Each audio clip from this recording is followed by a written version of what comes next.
वसल्लम। अल्लाह ताला का बेहद करे जितना में नबी करीम सल्लल्लाहु अलैहि वसल्लम की उम्मत में पैदा फरमाया और पैदा होने का फ़ख्र इनायत फरमाया। अल्हम्दुलिल्लाह ये तरश के अम्बिया निकला मज़ीद बराए करम हुआ कि अल्लाह ताला ने कुरान जैसी नेमत से वाबस्ता फरमाया, औलिया अल्लाह के दामन से वाबस्ता किया और ईमान की तस्दीद के लिए हम सबको यहाँ पर जमा फरमाया। ईमान क्या है? दो दो दौलतें बहुत अहम है। एक तो ज़ाहिरी तंदुरुस्ती और बातिनी तंदुरुस्ती। मतलब इंसान अब फ़ी ज़माना क्या समझता है कि सबसे बड़ी जो उसको जो वो समझता है, उसकी ज़हन से ये समझता है कि मैं सेहतमंद रहूँ, माल मेरे पास आ जाए, अच्छी नौकरी मिल जाए, बैंक बैलेंस मेरा हो जाए, मेरे 2-4 घर रह जाए। तो उसकी ज़हन से वो समझता है कि ये दौलत मेरे लिए बहुत कुछ है और इसके अलावा मेरे को कुछ भी नहीं चाहिए। मतलब इसके अलावा किसी चीज़ की मुझे ज़रूरत नहीं है। लेकिन अल्लाह के रसूल सल्लल्लाहु अलैहि वसल्लम की जो तरबियत का तरीक़ा है, अहमियत तो ज़ाहिरी तंदुरुस्ती की भी है, ज़ाहिरी तंदुरुस्त रहना है, अच्छा खाना है, पीना है, ज़रूरत पड़े जिम को भी जाना है, अच्छी से अच्छी ग़िज़ा लेना है, अच्छे से अच्छा पानी लेना है, इसमें कोताही नहीं करना है। मगर इससे ज़्यादा जो ज़रूरत है इंसान को क़ल्बी तंदुरुस्ती की है। क़ल्ब की तंदुरुस्ती सबसे बड़ी अहम अहम चीज़ अल्लाह और उसके रसूल के पास। मतलब आपके पास दुनिया की हर दौलत है, मगर वो क़ल्ब तंदुरुस्त नहीं है। क़ल्ब तंदुरुस्त नहीं होने से मुराद क्या है? क़ल्ब में ईमान नहीं है, क़ल्ब में जो है ना यकीन नहीं है, क़ल्ब में मौला का ज़िक्र नहीं है, क़ल्ब में मौला की याद नहीं है, तो ये कुछ भी नहीं रहना क्या बात है? ये बस बात की दलील है कि हमारा क़ल्ब बीमार है। हमारे क़ल्ब बीमार है और वो असल बीमारी तो क़ल्ब की बीमारी है, जिस्म की बीमारी नहीं। अगर मिसाल के तौर पर औलिया अल्लाह फरमाते हैं कि अगर किसी के पास ज़मीन आसमान के भर का इल्म दिया जाए और वो छोटी से छोटी मुसीबत पर भी सब्र ना कर सके, तो उसका वो इल्म ज़ाया हो गया, मतलब बेकार हो गया, मतलब वो कुछ और इल्म हासिल कर लिया। मतलब बज़ाहिर आलिम है, फ़ाज़िल है, इल्म बहुत ज़्यादा है, किताबों का रटना बहुत ज़्यादा है, लेकिन क़ल्ब को ग़िज़ा नहीं मिली, क़ल्ब को तंदुरुस्त नहीं किया, क़ल्ब में ईमान नहीं डाला, तो होता क्या? वो इल्म होने के बावजूद भी बंदा क्या करता? बंदा अपने आप को बहुत कुछ समझता, वो इल्म नहीं समझता, उसका अपना है, मैं खुद मेहनत से कमाया, मैं खुद मेरी कोशिश से कमाया, मैं खुद यूनिवर्सिटी जाके कमाया। इल्म इसकी एग्ज़ाम्पल है, बहुत सारी चीज़ों में इंसान जो है ना लाइक एग्ज़ाम्पल आप काम पढ़ने जाते हैं, ऑफ़िस जाते हैं, आप जो है ना लोगों से मुलाकात करते हैं, आपकी एक पोज़ीशन होती है, वहाँ पर भी बंदा क्या बोलता है अगर क़ल्ब अगर तंदुरुस्त नहीं है, क़ल्ब में ईमान नहीं है या क़ल्ब को वो ग़िज़ा रोज़ नहीं मिल रही, तो मतलब क्या है? अंदर ईमान नहीं है, अंदर कुफ़्र है, शिर्क है या तो निफ़ाक़ है। तो सबसे बड़ी दौलत है अल्लाह और उसके रसूल के पास के बंदे के दिल ईमान का सामान उसमें अंदर हो, ईमान भरा हुआ उसमें रहो। ईमान उसके अंदर यकीन ईमान क्या है? अल ईमानु हुवल यकीन कि ईमान यकीन का नाम। तो अगर यकीन नहीं है, जिस पर यकीन होता है उसकी फर्माबरदारी होती है। मतलब ऑफ़िस से यकीन है आपका, बिज़नेस पे यकीन है, क्लाइंट पे यकीन है, तो क्या करते हैं आपको यकीन होता है कि मैं इसका काम करूँगा तो मेरे को रिटर्न में ये मिलेगा। तो लेन-देन का उसको यकीन होता है, अगर मैं नहीं करूँगा उसको मालूम है कि नहीं करने की वजह से मेरा है सो काम बिगड़ जाएगा, मुझे तनख्वाह नहीं मिलेगी, मुझे सैलरी नहीं मिलेगी, मुझे प्रमोशन नहीं मिलेगा या मेरा जो क्लाइंट है वो मुझसे नाराज़ हो जाएगा, कहीं और चले जाएगा। तो मतलब दुनिया में हम होशियार हैं, यकीन का अमल क्या होता है? यकीन का अमल जिस पर यकीन किया जाता है, उसकी इताअत होती है, उसकी मर्ज़ी पर चला जाता है। उसी तरह से अल्लाह ताला कहीं जगह बंदों को ईमान वालों को मुखातिब फरमाए और ईमान लाने का हुक्म दिए। नबी करीम सल्लल्लाहु अलैहि वसल्लम 13 साल सरकारे दो आलम सल्लल्लाहु अलैहि वसल्लम ने सहाबा इकराम को 13 साल के बाद भी दी, मगर 13 साल के बाद जो असल तालीम दी है, 13 साल में जो असल तालीम दी हमारे आका प्यारे आका सल्लल्लाहु अलैहि वसल्लम कि उनके क़ल्ब को तंदुरुस्त करे, उनके क़ल्ब से कुफ़्र, शिर्क, निफ़ाक़ जो पहले था, उसको निकाल के उसको पाक साफ़ करे। उसको पाक साफ़ करने की वजह से हुआ क्या कि उनको जो भी अमल होता, वो एक बार, 2 बार ख़्याल में भी ये उनके नफ़ी नहीं करते थे। नहीं करना है बोले ख़्याल में भी नहीं आ रहा था, फ़ौरन करते थे। नमाज़ का हुक्म हुआ फ़ौरन करते थे, रोज़े का हुक्म हुआ फ़ौरन करते, हज का हुक्म हुआ फ़ौरन करते, ज़कात का हुक्म हुआ फ़ौरन करते, सरकार का हुक्म होता कि माल खर्च करना है फ़ौरन करते, हर काम में फ़ौरन। तो हम क्या करते हैं, हम फ़ौरन खर्च नहीं करते, हम दुनिया के मामले में फ़ौरन खर्च करते, ऑफ़िस का हुक्म आ जाए, क्लाइंट का हुक्म आ जाए, फ़ौरन हवाले हो जाते, सरेंडर हो जाते और अपने आप को सेल करके आते हैं कि जो तू बोला भाई मैं वो कर देता हूँ। लेकिन अल्लाह और उसके रसूल की जब बात आती है तो हमारी जो इताअत होती है, वो हमारे नफ्स की होती है। क्योंकि नफ्स नापाक इसलिए होता है कि क़ल्ब नापाक, क़ल्ब में दुनिया की मोहब्बत, क़ल्ब में जो है ना दुनिया की लालच, क़ल्ब में क्या है दुनिया की तरफ माइल होना क़ल्ब में होता है कि मैं कैसा दुनिया को कमाऊँ। मतलब उसको हर चीज़ क्या दिखती चमक-चमक क्या शैतान नफ्स क्या करता है उसको चमका के दिखा के अरे देख ये दुनिया है, लोगों के पास ये देख पैसा इंपॉर्टेंट है, दिखाई सकते हैं। पैसा इंपॉर्टेंट है, मगर जो पैसों की मोहब्बत दिल में जब आ जाती, इंसान अपने नफ्स का गुलाम बन जाता है या लोगों का गुलाम बन जाता है। पैसा नहीं कमाना नहीं, पैसा कमाना है, अच्छे से अच्छा कमाना है, मगर उसमें नियत में हमारी जो है ना दुरुस्त करना है। नियत में हमारी दुरुस्त करना है।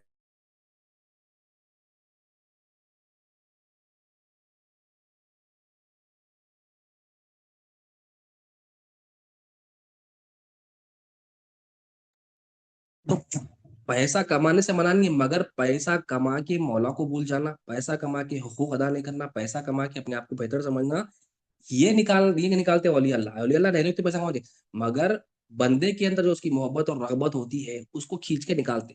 तो बंदा कमाता भी है, मौला के हुकूक भी अदा करता और मौला को जो है राजी करता हूँ राजी करता। नबी करीम सल्लल्लाहु अलैहि वसल्लम की एक हदीस शरीफ है कि आप सल्लल्लाहु अलैहि वसल्लम ने इरशाद फरमाया कि जो हजरत जैद बिन साबित रजी अल्लाह अन्हु से रिवायत है, बहुत इंपॉर्टेंट हदीस है कि जो दुनिया की फिक्र में रहता है तो अल्लाह ताला इसके मामलात को बिखेर देता। मतलब दुनिया दुनिया होना बोलता है, मतलब हर काम में उसको क्या है, इसकी इसकी मर्जी से हो जाना। दुनिया क्या है, हम हर काम में मेरी मर्जी हो जाना। बीमारी है तो उन्हें बोलना कि भाई मेरे हिसाब से मैं सेहतमंद, जल्दी सेहतमंद हो जाना। मतलब उसको उन्हें मतलब उसमें उसमें क्या कर रहा है वो बंदा, शिकायतें कर रहा, बंदा हुकूक अदा नहीं कर रहा, बंदा अपने आप को कुछ समझ रहा, और बंदा क्या कर रहा, बंदा शिकायतें कर रहा, मौला की मर्जी पे राजी नहीं रहा। मतलब क्या है, अल्लाह के रसूल सल्लल्लाहु अलैहि वसल्लम कैसे खल्क बनाए साहबा कराम के, उनके खल्क किसी भी हालत में हो, हाथ कट जाते, पैर कट जाते, बीमार हो जाते, मगर उनकी जबान पर और दिल पर ला इलाहा इल्लल्लाह होता। अब यहाँ पर अल्लाह के रसूल सल्लल्लाहु अलैहि वसल्लम, दुनिया क्या है जो अल्लाह को पसंद नहीं, दुनिया अल्लाह को क्या नहीं पसंद, बहुत सारी चीजें नहीं पसंद। दुनिया नहीं पसंद, अल्लाह अल्लाह की जो नामर्जी है उस पे चलना नहीं पसंद। अल्लाह की नामर्जी क्या है, खल्क क्या है, खल्क का मालिक भी अल्लाह ताला है। हमको ये यकीन करना है कि जो खल्ब है ये मेरा नहीं है, ये मौला दिए मेरे को। हम बेईमानी क्यों करते हैं कि ये खल्ब को अपना समझते और अपनी मर्जी से इस्तेमाल करते हैं। हम कलमे से इसकी भी नफी करना कि खल्ब का मैं मालिक नहीं हूँ। जब हम चीजों को लोगों के, बस मिसाल के तौर पर आपकी एक घर, बाजू का घर है, वहां साफ सफाई नहीं हो रही तो आपको फिक्र नहीं रहती। आपको अपने घर की फिक्र रहती है, भाई मेहमान इधर आते, साफ सफाई इधर पहले जरूरत है, दूसरों का हमारी फिक्र नहीं है। उसी तरह से जब दूसरों का समझते तो बेनियाज हो जाते, अपना समझते तो उसकी फिक्र होती। अब हम अपना नहीं समझने की वजह से इसको जैसा बोले इस्तेमाल कर रहे हैं कि इस कल्ब की वजह से नफरतें हो रही हैं, इस कल्ब में कुफ्र आने, शिर्क आने, निफाक आने की वजह से हम लोगों को कमतर देख रहे हैं, इस कल्ब में जो है ना नापाकी की वजह से क्या है, हम अपने आप को बेहतर समझ रहे हैं, लोगों को कमतर देख रहे हैं। तो ये निकालने के लिए ये दिल में बैठाना कि ये कल्ब का भी मैं मालिक नहीं हूँ। तो यहाँ हमारे आका फरमाए जो दुनिया को, सरकार दौलत फरमाए, अल्लाह ताला उस शख्स की, दुनिया की, जो शख्स दुनिया की फिक्र में रहता ना, उसको अल्लाह ताला तो उसके मामलात को जो है ना बिखेर देते। मतलब उसकी मामलात, मिसाल के ऊपर 10 मामलात है उसपे, मतलब उसकी मामलात क्या है, उसके कर्ज के मामलात है, उसके नौकरी के मामलात है, उसकी जो है ना माँ बाप से मामलात है, बीवी बच्चों के मामलात है, सबको खुश करने जा रहा है, अल्लाह को खुश नहीं कर रहा। दुनिया क्या है, सबको खुश करना, अल्लाह को खुश नहीं करना, दुनिया। अब ये करने जा रहा बंदा, जब ये करने जाता बंदा तो अल्लाह ताला बोले, अल्लाह के रसूल फरमा रहे उसके मामलात को बिखेरता मौला। और हम देखते भी हैं, जब हम दुनिया की तरफ माइल होते, दुनिया की चमक की तरफ माइल होते, लोग हम जो लोगों के पास देख के हम बोले, अरे उसके पास तो माल है, उसके पास तो गाड़ी है, उसके पास तो ये है, अरे उसके कामा हो गए, मेरे कामा नहीं हुए। ये जबान से तो हल्के हल्के दिख रहे हैं, उसके कामा नहीं हुए, मेरे कामा नहीं हुए। ये बेईमानी की दलील है हमारे अंदर। उस वो सेहतमंद है, वो खुश है, वो हमेशा से जो ना उसके कामा बन रहे हैं, उन्हें ऐसा करा वैसा करा। ये क्या है, हम अल्लाह की तकदीर पर राजी नहीं है। अल्लाह की तकदीर पर हमको राजी रहना है कि मौला जिस हाल में रखे, मौला से रुजू होना है, मौला का शुक्र अदा करना है, मौला को बोलना, मौला मेरा ये काम है, बिखर गए, मैं दुनिया की मोहब्बत में चला गया, तो मौला तू मेरा मौला है, मेरा आका है, तू मेरा कफीलो कारसाज है, तू राज़िक़ है, तू खबीर है, तू शाफ़िउल अमराद है, तू दाफ़िउल बलैयात है। मतलब ये तेरी मेहरबानियाँ हैं। अगर तू मेरी मदद नहीं करा तो किसके पास जाऊँ? तेरा से मेरे साथ तेरा एक रिश्ता है। मैं जैसा भी हूँ तेरी मखलूक हूँ। तू मेरे कामों को सँवार दे अपने फ़ज़्ल-ओ करम से मौला। मैं हाँ, ऐसा कर दे जब बंदा अपने अमल को नहीं रखता। ईमान वाले क्या करते हैं, अपने अमल को नहीं रखते। मौला के फ़ज़ल पे नज़र रहती है, मौला तेरे फ़ज़्ल-ओ करम से। हम क्या करते हैं, अमल करते-करते बोलते हैं मौला इकरा, मैं माँगता हूँ मेरे को ये मिलता। अल्लाह ताला तो बगैर माँगे कितना ही देते हैं हम। अल्लाह ताला को तो कई चीज़ें ऐसी माँगे इसने मौत देती। मगर माँगना क्या है, बंदगी का इज़हार है, मौला चाहते बंदा आए। फिर माँगते-माँगते मौला की मोहब्बत उसके साथ ज़्यादा हो जाती है। तो हमारे आका ने फरमाया कि दु दुनिया की फ़िक्र में रहता है तो अल्लाह ताला इसके मामलात को बिखेर देते हैं और इसकी तंगदस्ती को इसकी आँखों के सामने रख देते हैं। मतलब माल होता है इसके पास, काम नहीं होते। हर चीज़ होती है, सुकून नहीं होता। तंगदस्ती क्या है, असल तंगदस्ती क्या है? दिल में सुकून नहीं रहना, तंगदस्ती। हम तंगदस्ती, वो भी तंगदस्ती है, माल नहीं होना, फ़कीर हो जाना, काम होते-होते ख़त्म हो जाना, ये भी तंगदस्ती है। मगर ये जो असल तंगदस्ती है, जो तमाम तंगदस्तियों की असल है, वो है क़ल्ब का सुकून छिन जाना। ये अल्लाह अल्लाह ताला के महबूब सल्लल्लाहु अलैहि वसल्लम की एक-एक हदीस हमारे क़ल्ब को सँवारने के लिए है। तो हमारे आका फरमाए कि बिखेर देता काम को, पहली चीज़, तंगदस्ती को आँखों के सामने रख देता और हम देखते हैं जब हम आपको दिखा तंगदस्ती, काम नहीं बन रहे, तौबा करना है मौला तौबा, मौला माफ़ कर, दरगुज़र फरमा, ये गलती हुई है और गौर-ओ-फ़िक्र करना कि हमारी गलतियाँ किधर-किधर हुई। हम क्या है, गौर-ओ-फ़िक्र नहीं करते। हम दुनिया में पैसों के मसलों में, दावतों के मसलों में, लेन-देन के मसलों में ज़बरदस्त गौर करते हैं। मगर जब अपने अमाल की बात आती, ईमान की बात आती है, हम ज़रा भी गौर नहीं करते।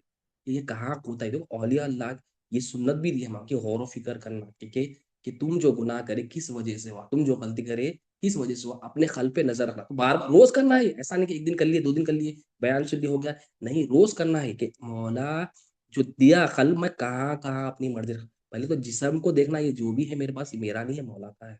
ये क़ल्ब को देखना, फिर मौला ये मेरा नहीं है, तेरा है। अपने आप को समझाना, मौला को तो मालूम ही है, अपने आप को समझाते रहना, देख तू क़ल्ब का मालिक, देख तू जिस्म का मालिक, ये अपनी मर्ज़ी से नहीं चला, अपनी मर्ज़ी से नहीं जा। क्यों? इमाम ग़ज़ाली रहमतुल्लाह अलैह फरमाते हैं, जो बदगुमानी होती है ना, जो बदगुमान होते हैं भाइयों के, बहनों के खिलाफ, रिश्तेदारों के खिलाफ, ये दिल की ग़ीबत है, आप बताएँ? एक ज़बान की तो ग़ीबत रहती, मगर आप फरमाते हैं कि दिल की ग़ीबत क्या है? दिल से जो बदगुमान होते हैं हम, अरे उन्हें ऐसा कर दिया, अरे उन्हें मेरा फ़ोन नहीं उठाया, अरे उन्हें मेरे को दे-दो मौला नहीं था, अरे उन्हें मेरे से वादा करा, अरे उन्हें ऐसा कर दिया मेरे, हम बदगुमान होते हैं, हम को दूसरों के हालात नहीं मालूम होते।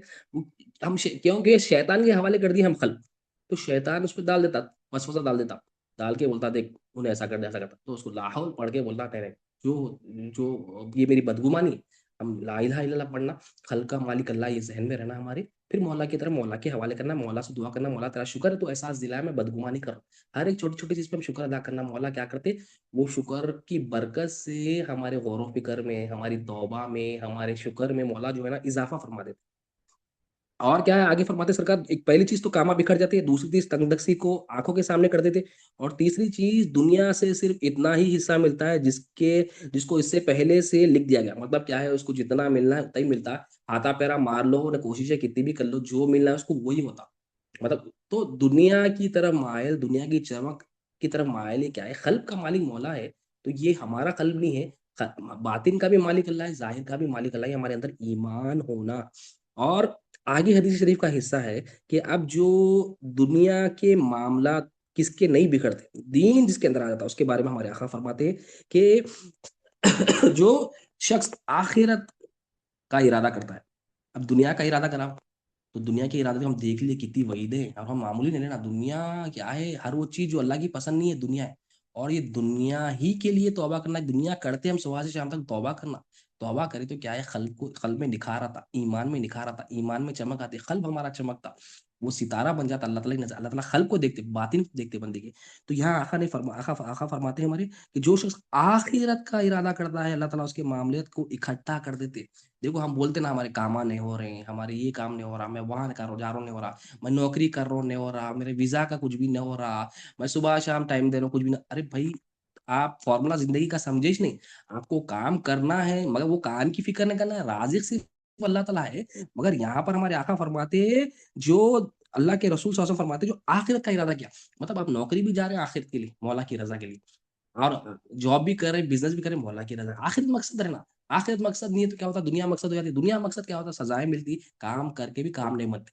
तो आखिरत का इरादा जो करता है अल्लाह ताला उसके मामलात को इकट्ठा कर देते। यानी आपके 10-15 मामलात हैं, बैठे-बैठे सेकंडों में आपके गैब से मदद हो जाती है। गैब से मदद हो जाती है। तो गैब से मदद होना है तो दुनिया को छोड़ना मतलब क्या है? खाना भी अच्छा खाना है, पीना भी है, चलना भी है, मामलात भी करना है, रिश्तेदारों से मुलाकात भी करना है, हुकूक भी अदा करना है, मगर दिल में वो दुनिया की तरफ रग़बत को निकाल देना।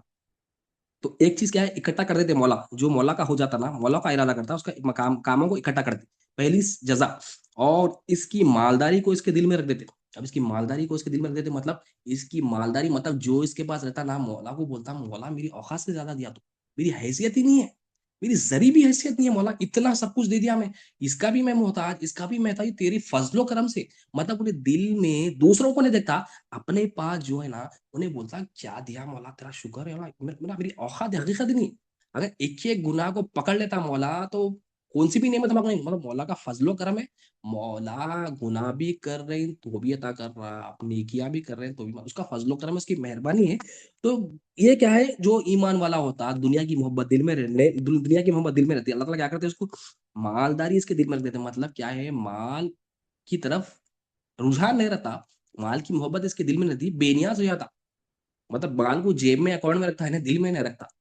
दिल में रहता, तो दिल में रखना क्या है, इससे मेरे काम हो जाते, मेरे फला चीज से काम हो जाते, फला दोस्त से काम हो जाते, ऑफिस वालों से काम हो जाते, माँ बाप से काम हो जाते। इस पूरी मुकम्मल नफी अपने आप से शुरू करना कि नहीं मैं हाजिर रहा, ये भी हाजिर रहा, डॉक्टर भी हाजिर रहा, ये इंजीनियर भी हाजिर रहा, कोई साइंटिस्ट कोई कंट्री भी हाजिर रहा, अल्लाह ही हाजिर रहा। ये दूसरा इनाम उसको क्या मिलता, मालदारी इसके दिल से रख देते, यानी उन्हें बेनियाज हो जाता, दूसरों के पास भी जो है नजर नहीं करता उन्हें। दूसरों के पास ज्यादा देख लिया तो बोलता मौला इसको थोड़ा आसानी फरमा दे, इसका हिसाब सख्त हो जाएगा मौला, उनको दुआ करता हूँ। और तीसरी नेमत क्या मिलती है, दुनिया इसके पास खाक आलूद होकर आ जाती है। मतलब क्या है, दुनिया दुनिया इसके पास खाक आलूद होकर आती है। मतलब वो जो हैवी हैवी काम दूसरों के पास होते हैं, घंटों सालों मेहनत लगते हैं, इसके पास सेकंडों में आ जाते हैं। नहीं बनने वाले काम को देख के बोलता हूँ कैसा बन के काम, बोलता हूँ उन्हें मौला का शुक्र अदा कर। और मौला, और ये यही देखता है ईमान वाला कि मौला ही मेरा हाजत रवा है। वो तमाशों को देखता है अल्लाह ताला की कायनात में कि मौला ये तेरे सिवा कोई हाजत रवा नहीं, मैं देख लिया मौला, मैं गवाही देता हूँ मौला। और उन्हें दुआ करता हूँ मौला ये दिखाते जा मेरे को तेरे सिवा कोई हाजत रवा नहीं, और ये दिखा दे जा मैं भी हाजत रवा नहीं, और ये दिखा दे जा कोई मखलूक हाजत रवा नहीं है। ये बंदा बार बार मौला की तरफ जुटा है। तो जब भी देखे फिर मौला का शुक्र अदा करे। फिर शुक्र क्या होता है, मौला उसकी नेमत में इजाफा करता है, जिस चीज का भी शुक्र करे। आप देखें मौला का, क्योंकि मौला पैदा क्यों करे, मौला अलस्तु भी रब्बिकुम जब हम आने से पहले बोले कि तू ही परवरिश करने वाला है। मौला बोले जाओ देख के बोलो। अब यहाँ पर प्रैक्टिस करना है कि मौला तू ही परवरिश करने वाला, मेरे काम तू ही संवारने वाला, तेरे सिवा कोई मेरा हाजत रवा नहीं है। मरने के बाद भी फिर वही सवाल, बता मन रब्बू का, तेरा परवरिश करने वाला कौन है। तो हम आपको जब भी जो है ना गवाही देना है, तो अल्लाह का शुक्र है हम आपको एक बात अल्लाह ताला दिए, अल्लाह ताला कबूल फरमाए। और अल्लाह ताला हम तमाम के हमारे घर वालों के दिलों में ईमान को डाल दे, हमारा दिल तंदुरुस्त फरमा दे, हमारी कल्ब को तंदुरुस्ती अता फरमा, हमारा ज़ाहिर और बातिन चमका दे। तज़किया नफ्स तस्फ़िया क़ल्ब तजल्ली रूह फरमा, दमन ये नूर फरमा, हर हाल में राज़ी रहना, मखलूक से बेनियाज़ कर दे। तेरी रज़ा के खातिर काम करने वाला, तेरे लिए अमल करने वाला, आजिज़ी की दौलत दे, इंकिसारी की दौलत दे, बंदगी की दौलत दे मौला, रहम फरमा, करम फरमा, अफ़ू दरगुज़र, दोनों जहाँ में भलाई अता फरमा मौला, दोनों जहाँ में भलाई अता, काम आसान फरमा दे, दुनिया के भी आखिरत के भी आसान, दुनिया में भी भलाई अता, आखिरत में भी भलाई अता, किसी का मोहताज नहीं बना मौला, तेरा ही मोहताज है मौला, रहम फरमा, करम फरमा, अफ़ू दरगुज़र, रहम फरमा, करम फरमा, अफ़ू दरगुज़र, जितने भी गलतियाँ होंगी माफ़ फरमा, दुनिया की तरफ रुझान निकाल दे मौला, आखिरत और तेरे तेरे लिए अमल करने वाला बना दे मौला, कबूल फरमा, अल्लाहुम्मा सल्लि अला सय्यिदिना मुहम्मद व अला सुब्हान रब्बिका रब्बिल इज़्ज़ति अम्मा यसिफून व सलामुन अलल वल्हम्दुलिल्लाहि रब्बिल आलमीन, ला इलाहा इल्लल्लाहु मुहम्मदुर रसूलुल्लाह।